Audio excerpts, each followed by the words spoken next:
नमस्कार, सुप्रभात news MP के संध्या समाचार में आपका स्वागत है। खबर को शुरू करने से पहले आप सभी से निवेदन है कि इस वीडियो को लाइक करके चैनल को सब्सक्राइब जरूर करें।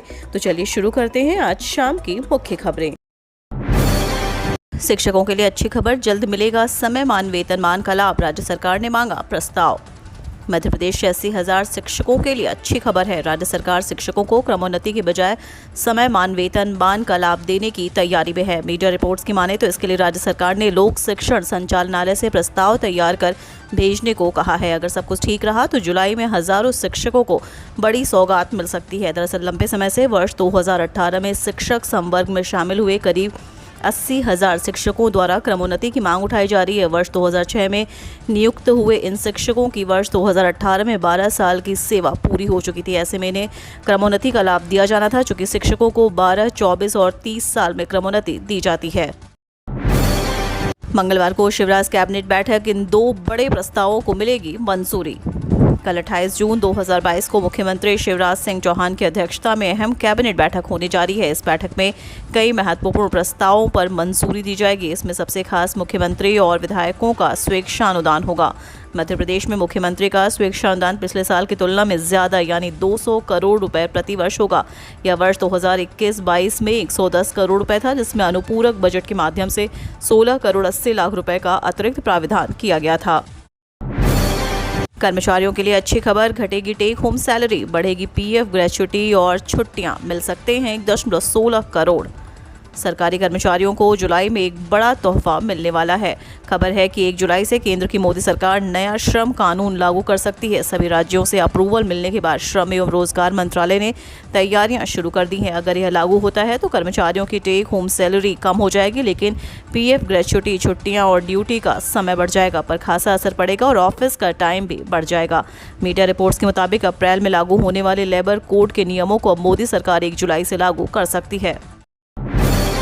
मध्य प्रदेश में कांग्रेस को दो ही लोग चला रहे, एक काटू और दूसरे छाटू। मध्य प्रदेश के गृह मंत्री नरोत्तम मिश्रा ने पूर्व मुख्यमंत्री दिग्विजय सिंह पर उनके बयान को लेकर निशाना साधा है। नरोत्तम मिश्रा ने कहा कि मैं इसे दिग्विजय सिंह का विवादित बयान मानता हूं। इनको सुप्रीम कोर्ट के फैसले पर सवाल उठाना है अप्रत्यक्ष रूप से। और अगर बात की जाए मध्य प्रदेश की तो यहाँ कांग्रेस सिर्फ दो ही लोग चला रहे हैं, काटू और छाटू। गौरतलब है कि कांग्रेस में भी नगरीय निकाय चुनाव में टिकट वितरण को लेकर नाराजगी जमकर सामने आई है। कांग्रेस के प्रदेश कार्यालय में शनिवार को एक कार्यक्रम के दौरान दिग्विजय सिंह ने नाराज नेताओं को साधने के लिए बड़ा बयान दिया था। उन्होंने कहा कि ये मानकर चले कि जिनका टिकट कटा वो दिग्विजय सिंह ने काटा और जिन्हें टिकट मिला उन्हें कमलनाथ ने दिया। दिग्विजय सिंह के इसी बयान पर गृह मंत्री ने तंज कसा है। प्रथम चरण में 78% वोटिंग, 10 मतदान केंद्रों पर पुनर्मतदान। एग्जिट पोल पर ताज़ा अपडेट। मध्य प्रदेश पंचायत चुनाव के प्रथम चरण में 115 विकास खंडों में शांतिपूर्ण मतदान संपन्न हुआ। कुल 78% मतदान हुआ। इनमें 77% महिला, 79% पुरुष और 9.8% अन्य मतदाता हैं। खास बात यह है कि सर्वाधिक 87.7% मतदान जिला राजगढ़ और आगर मालवा में हुआ। सबसे कम मतदान रीवा जिले में 65.7% हुआ। शिवपुरी जिले में सर्वाधिक 89.9% महिला मतदाताओं ने मताधिकार का प्रयोग किया। अब दूसरे चरण का मतदान 1 जुलाई और तीसरे चरण का मतदान 8 जुलाई को होगा। राज्य निर्वाचन आयोग के सचिव राकेश सिंह ने जानकारी दी है कि 7 मतदान केंद्र में मतदान दूषित होने के कारण वहां पर पुनर्मतदान के आदेश दिए गए हैं। कई देशों को रोटी खिला रहा भारत, पाबंदियों के बाद भी लाखों टन गेहूं निर्यात। रूस यूक्रेन के बीच इस साल फरवरी से जारी जंग के बाद दुनिया भर में खाने पीने की चीज़ों की कमी का संकट उत्पन्न हो गया है। इस बदले हालात में भारत कई देशों के लिए उम्मीद की किरण बनकर उभरा है। कुछ खाद्य पदार्थों के निर्यात पर पाबंदियां लगाने के बाद भी भारत ज़रूरतमंद देशों को इनकी आपूर्ति कर रहा है। उदाहरण के लिए भारत ने घरेलू बाजार में उपलब्धता सुनिश्चित करने और खाद्य सुरक्षा बनाए रखने के लिए मई में गेहूं के निर्यात पर प्रतिबंध लगाया था। हालांकि इसके बाद भी भारत ने कई देशों को लाखों टन गेहूं का निर्यात किया। जबलपुर से लखनऊ और अंबिकापुर जाने के लिए एक ट्रेन रेलवे ने वो भी की रद्द।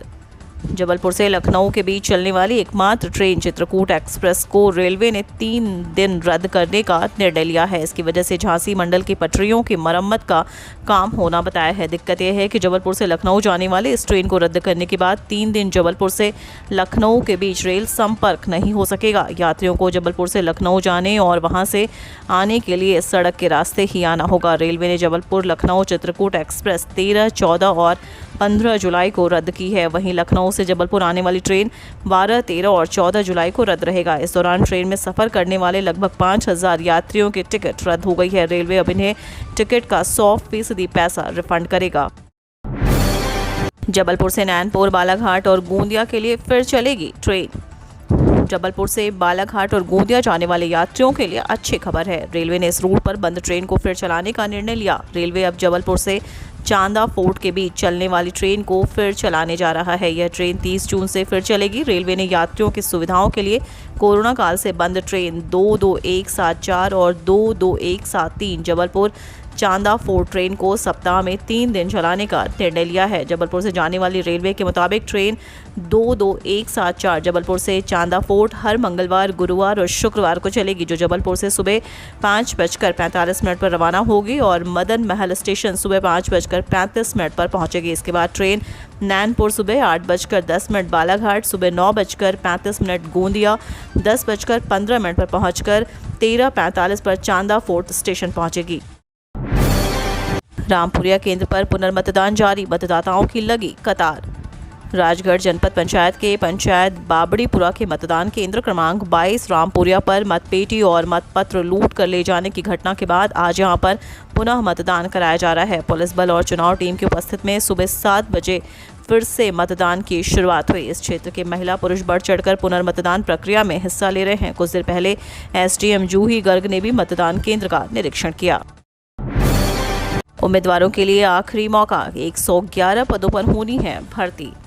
मध्य प्रदेश लोक सेवा आयोग के उम्मीदवारों के लिए महत्वपूर्ण खबर है। राज्य वन सेवा परीक्षा 2020 के लिए आवेदन की प्रक्रिया 28 जून लास्ट डेट है। इच्छुक और योग्य उम्मीदवार आधिकारिक वेबसाइट mppsc.mp.gov.in पर जाकर 28 जून से पहले आवेदन कर सकते हैं। यह परीक्षा आगामी 24 जुलाई 2022 को आयोजित की जाएगी। इस परीक्षा में शामिल होने के लिए उम्मीदवारों का एडमिट कार्ड 18 जुलाई 2022 को आधिकारिक वेबसाइट पर अपलोड कर दिया जाएगा। राज्य वन सेवा परीक्षा 2020 के लिए ऑनलाइन आवेदन पत्र में त्रुटि सुधार दिनांक 30 जून 2022 तक किया जा सकता है। प्रत्येक त्रुटि सुधार के लिए 50 रुपये सेवा कर देय होगा। मध्य प्रदेश मूल निवासी, अनुसूचित जाति, अनुसूचित जनजाति और पिछड़ा वर्ग के लिए 400 रुपये और शेष अन्य के लिए 800 रुपये आवेदन शुल्क लगेगा।